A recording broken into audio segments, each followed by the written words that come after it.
The suspect that in the fatal shootout that killed 2 Israeli embassy workers in Washington, D.C.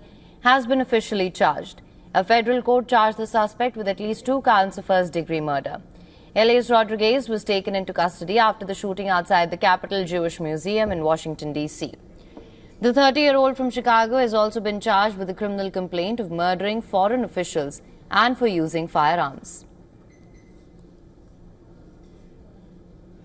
The defendant, Rodriguez, is also charged with 2 counts of murder in the first degree for both Yaron Lashinsky along with 26-year-old Sarah Lynn Milgram of Kansas.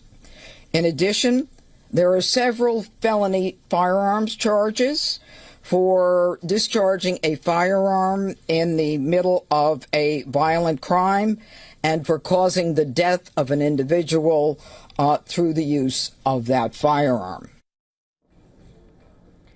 Rodriguez has been accused of shooting down an Israeli couple, Yaron Lashinsky and Sarah Lynn Milgram, on Wednesday night, following an event hosted by the American Jewish Committee, an advocacy group that supports Israel. According to officials, the 30-year-old accused chanted, "Free Palestine," after being taken into custody. In the aftermath of the brutal shootout, security has been beefed up at the Israel Consulate General in New York. Officers of the New York Police Department, the NYPD, could be seen guarding the temple, the first Reform Judaism congregation. Meanwhile, U.S. President Donald Trump offered his condolences and lambasted the shooting incident. In a press briefing, White House spokesperson Karoline Leavitt said that President Trump is saddened and outraged by the incident. President Trump is saddened and outraged over the brutal murder of 2 Israeli embassy staff here in Washington, D.C. last night. Yaron Lashinsky and Sarah Milgram were a beautiful young couple. In fact, we learned that Yaron was planning to propose to Sarah next week in Jerusalem. Yaron's father, Daniel, spoke about the young couple's devotion for one another this morning. He said, "They were in love, one for the other." Furthermore, Karoline Leavitt said that U.S. President Trump spoke with Israeli Prime Minister Benjamin Netanyahu on the shooting incident. In addition, Israel blamed Europe for the murder of the embassy workers in Washington. The country's foreign ministry claimed a direct line connecting anti-Semitic and anti-Israel incitement to the murder. Similarly, Israeli Prime Minister Benjamin Netanyahu slammed the shooting incident. Netanyahu called the incident as a terrible price of anti-Semitism. He also decried wild incitement against the state of Israel.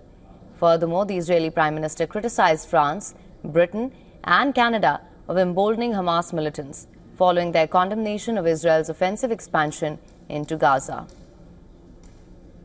I could never understand how this simple truth evades the leaders of France, Britain, Canada, and others. They are now proposing to establish a Palestinian state and reward these murderers with the ultimate prize.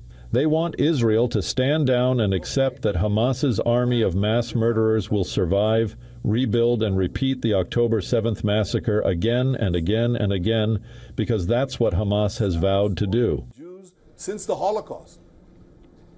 Meanwhile, residents in Washington, D.C. and Kansas paid homage to the Israeli embassy workers by holding vigils, singing songs, and leaving notes.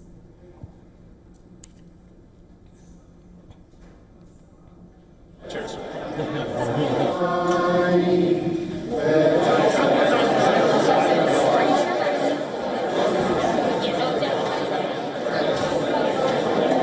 It's difficult to just even know where.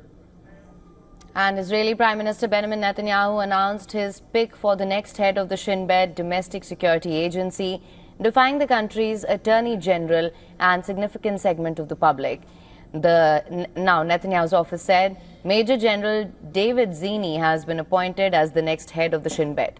The decision is the latest development in a long-running controversy surrounding this role, which has seen mass protests against incumbent chief Ronan Barr's dismissal. The Supreme Court on Wednesday ruled the government's decision to fire the current domestic security chief was improper and unlawful. Netanyahu's move to tap Zini to replace Barr directly defied Attorney General Gali Bhairav Miara, who said that the Prime Minister must refrain from any action related to the appointment of a new Shin Bet head due to the court ruling. However, Netanyahu said that his government would go ahead despite the AG's stance.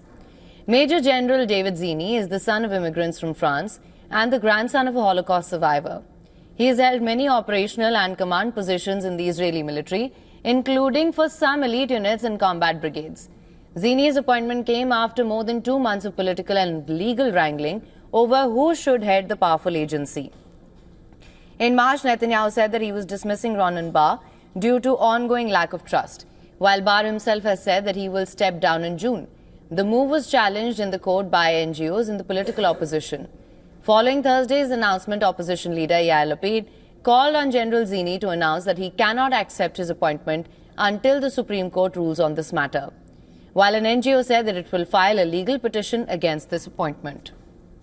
For latest news, download the WION app and subscribe to our YouTube channel.